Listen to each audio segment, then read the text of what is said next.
Alright, hi everybody, this is Jinx De'Caire, and today I'm going to just give a walkthrough on Tech 3 production. I've had some questions. It's something I do for ISK, and it's kind of complex.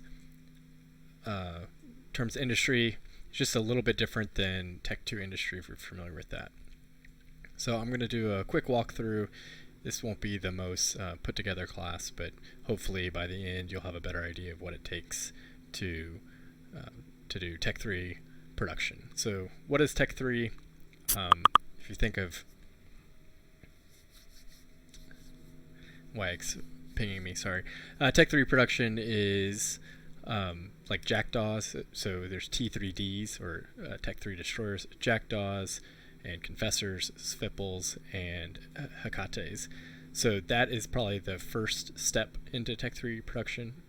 Like right now, Brave has a jackdaw fleet, so if you wanted to build your own or sell on the market jackdaws, then this would be a way you could go about doing that. And then the step up from there is Tech 3 cruisers and Tech 3 cruiser subsystems. So there's a few different components to this. So one is how do you get the blueprints, then how do you get the materials, how do you do the reactions, and then finally how do you build the ships. Well, there's components. How do you build the components, and then how do you build the ships and the Tech 3 subsystems. One thing I do like about Tech 3 production is once you have the Tech 3 components, that's all you need. So there's not a lot of different source materials. You don't need any PI or planetary production materials to get anything going. Alright, so that's my short intro. If you're on the stream, go ahead and ask questions in the chat there. And I'm probably going to try to ignore Slack, so please don't ping me there. It's going to mess me up. And alright, so the first thing is how do we get this blueprint? So this is a jackdaw blueprint.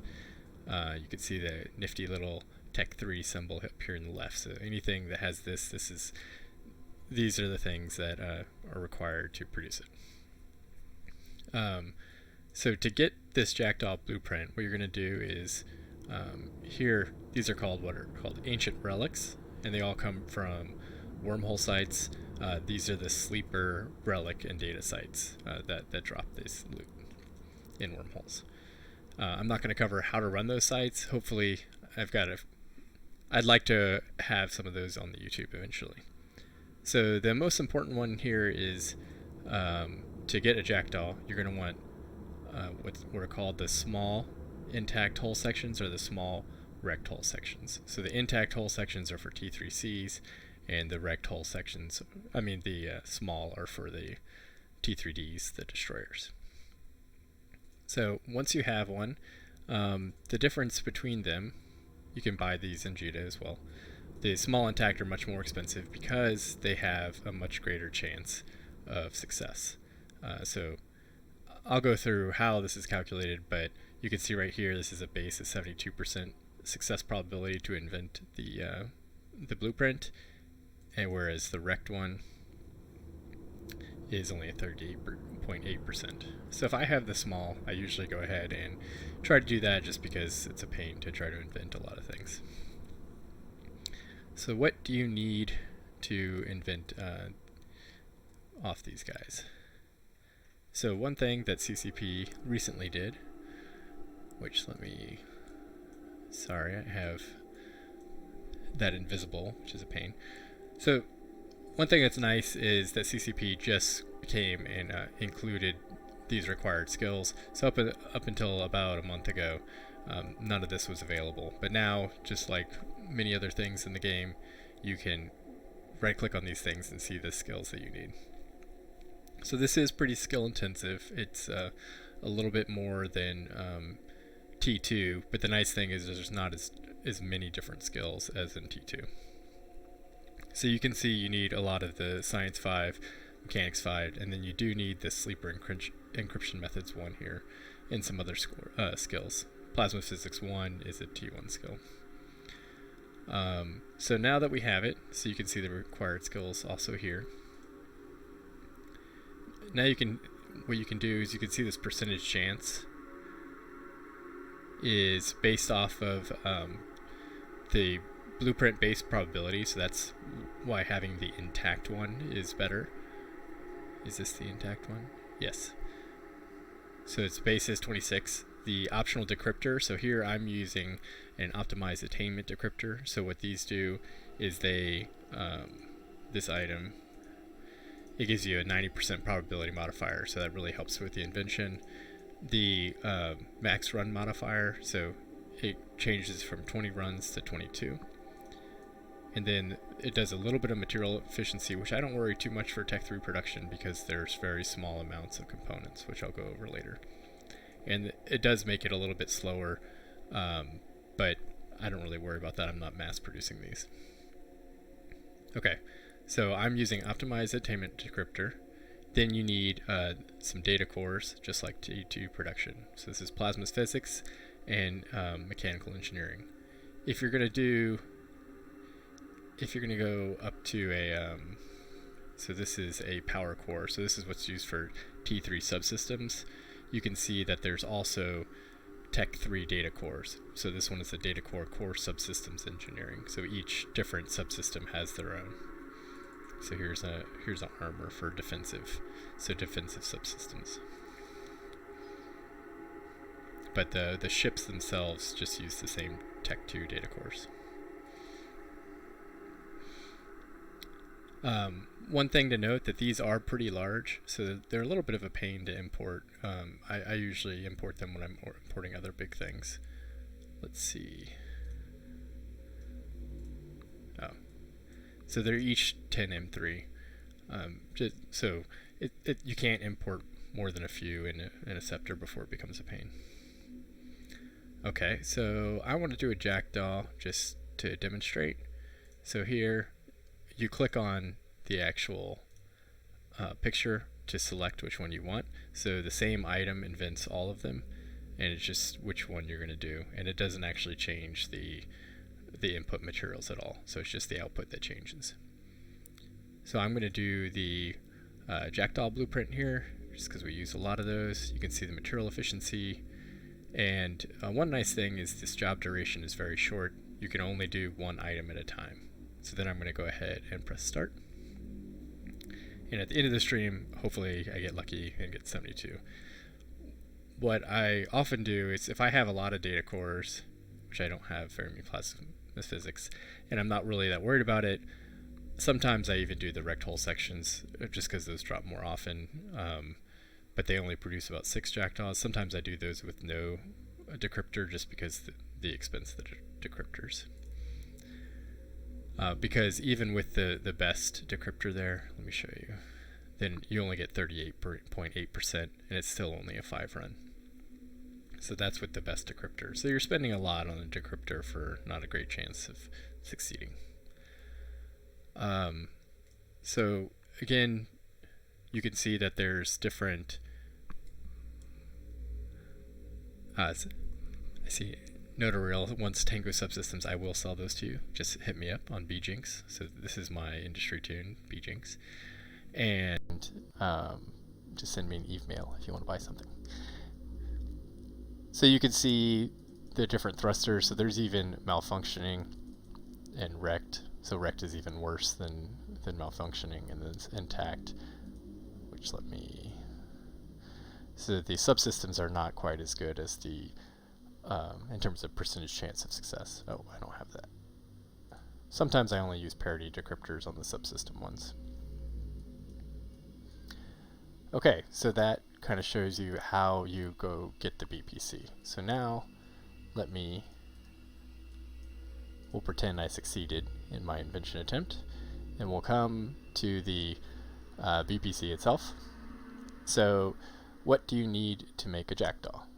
First, you need RAM Starship Tech. So this is an item that is used for T2 production, and it's just out of basic minerals. It's super easy to make, and there's the Blueprint program has those for free. And when you produce it, let me see if I can show it in industry. You get a lot, like so 3,500 runs or for 35 job runs, you get, let's just do one. You get 100, which is good for a number of jackdaws. Let's see. I'll tell you the exact amount. So you'll make 10 jackdaws with one run of the Ram Starship tech. You can see it's a very cheap item. So I just have a huge stack of those, and I don't really worry about it. The next more complicated ones, which these are used in all the different subsystems, these are what are called hybrid tech components. So all of these BPCs are freely available at the Blueprint program. I go ahead and build mine at the Brave Shipyard. I think we have, so you're going to invent for Brave, you're going to invent at the Dunk's Inventorium in GE. You could also do this in PZMA, and I think we have a structure that's might be max research there. Most of my industry is focused in GE. So I go ahead and build these components in the shipyard. If you were mass producing, I think one of the other citadels would be better bonused for components.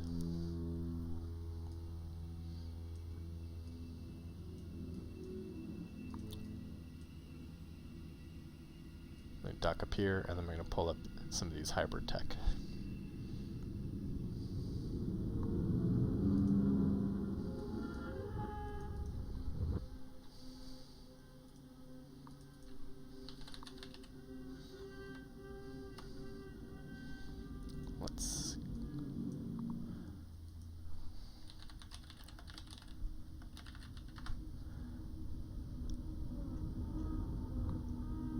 Alright, so here's all the different hybrid techs. I wanted to show the blueprints though.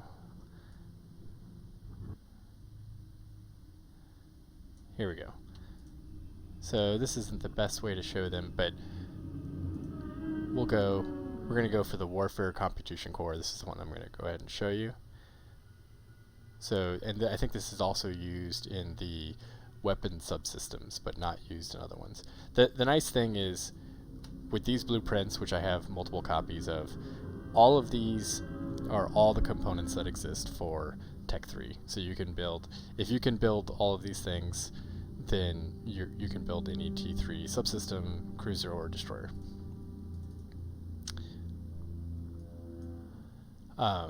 So here's the computation core. So there's the inputs for this is where T3s get a little bit more complicated than T2.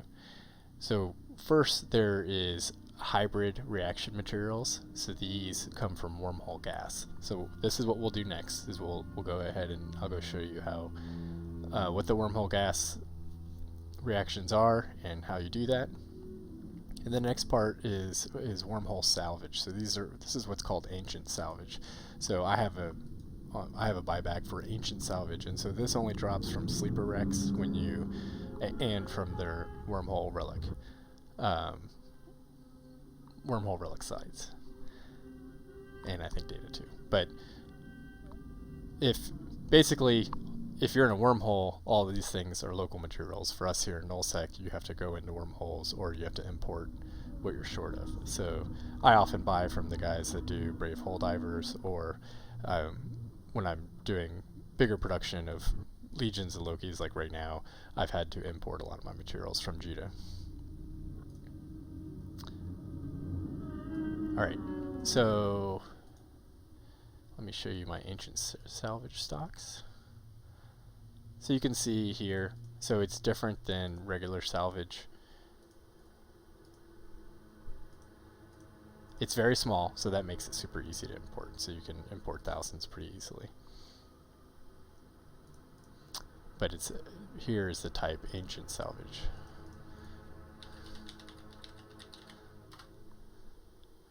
So here's the different stacks I have. Some of it is actually quite expensive. So like these synthetic aperture laser receivers, these are what's a big component of Lokis, and right now they've kind of gotten really expensive, and that's also why you've seen Loki prices keep going up. So wormholers, if you get this, I want it. I mean, I want all of it, but Alright, so then there's the reaction materials here, and I'll show you. The two biggest, most expensive ones are these, the C3 FTM acid and carbon 86. These have the C540 and C328 gases, which are the most expensive. So let me show you how the reaction materials work. And I think I'm out of helium fuel blocks, so I won't be able to start one for you, but I've got one running.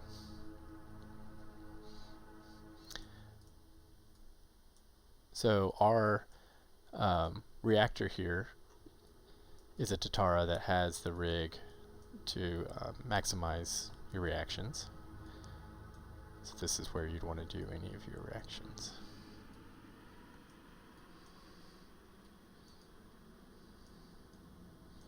So I still owe you guys a lesson on drugs, which this reactions and the reaction skills are similar for that. But you'll see some of it. So here we'll go the fulloferrocene, sorry for the pronunciation there.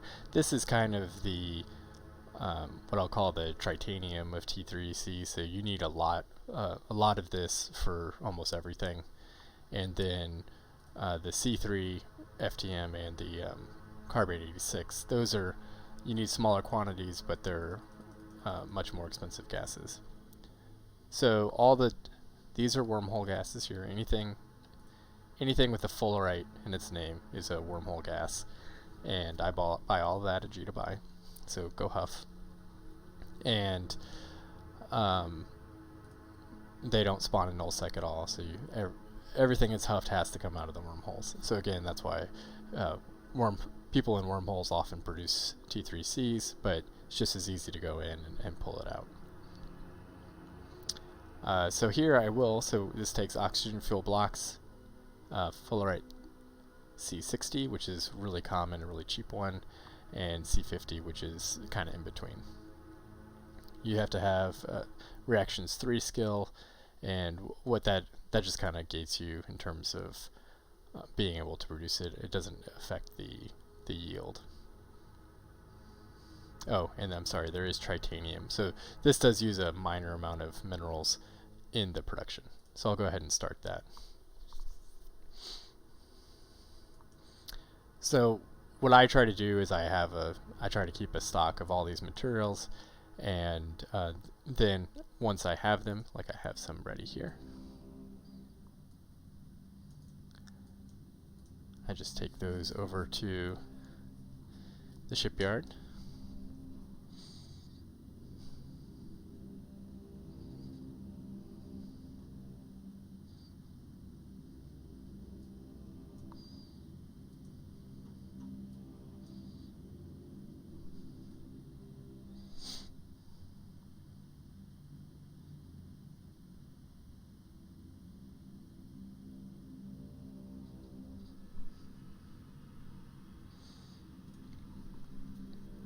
So just in this downtime, you do need advanced small ship production here in order to make jackdaws. And luckily they actually did update this skill as well, and you can see that you need 5 in order to. This was a surprise to me when I was first trying this.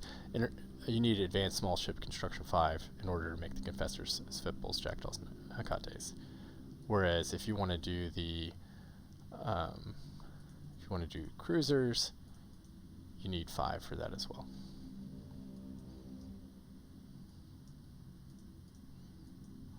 Let's look at one of the components. So this is a propulsion system. Oh, there's a propulsion subsystem technology skill. Let me show you that. So down here in science, to be able to do the different subsystems, you have to get these subsystems technology skills up to I think at least 1, but then each one makes it, I think that affects the percentage chance that helps Invention. So I just don't have the 5th one just because that's a ton of skill points to keep going. Okay, anyway, got distracted. We're back. We're going to build a jackdaw.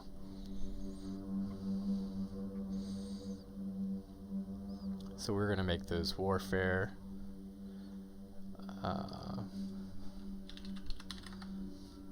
components. So I already have 31, so we'll just make a couple for example. You can see they're really quick to make.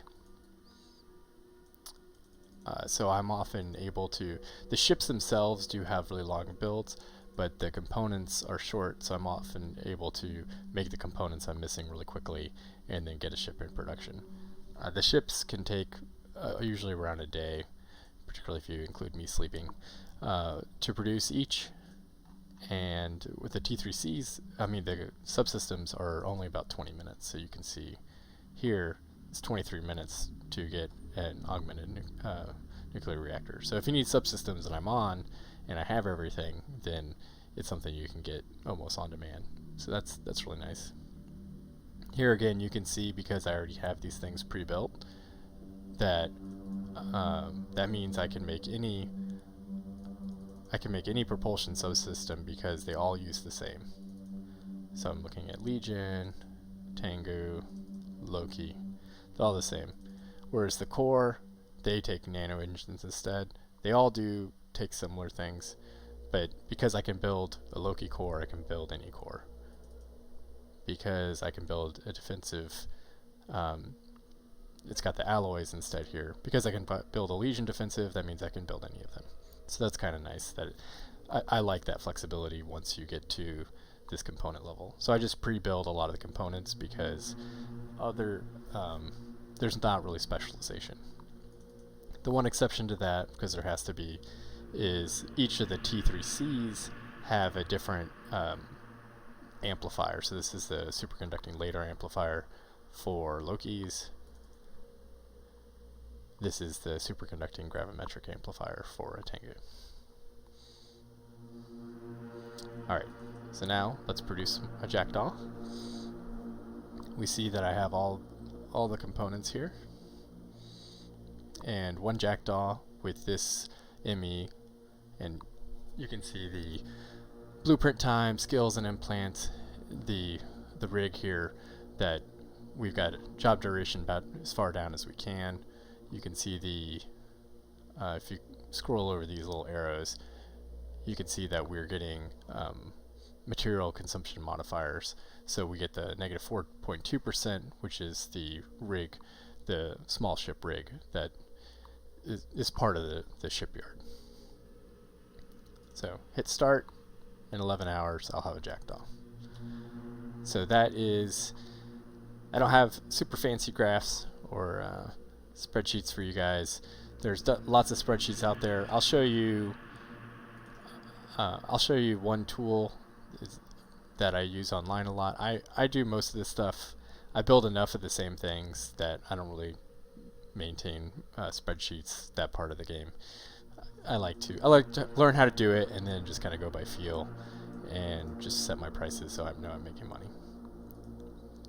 Okay, let me change sources here.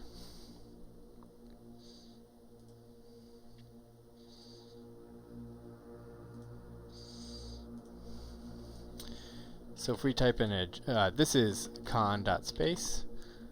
I believe it's showing for you. Yeah. Okay, so on con.space it's really flexible, and what you can do is we're using Satoyu, then we've got a T1 rig, and we also have the nullsec bonuses. If you type in the system, it'll include the system index, which modifies how much everything costs. You can select our ME3 that we have. The TE, particularly for this, isn't really important. I don't even bother with this stuff because we're not doing invention. So you can see that because these are such low quantities, having a much higher TE barely changes the actual amount of components that are required. So that's why it's not super important. Here are here's the material prices, and you can see the jackdaw sell value. Now, what this doesn't include is it does not include the invention cost. So the invention cost, even though this is the materials cost is $21.95, which people don't really build off these. It's more of including the raw components. So you can see that the works out to be about the same. That's not always true right now. But you can see the jackdaw sell value. You can see the margin. I would say that the small intact, let's go look that up.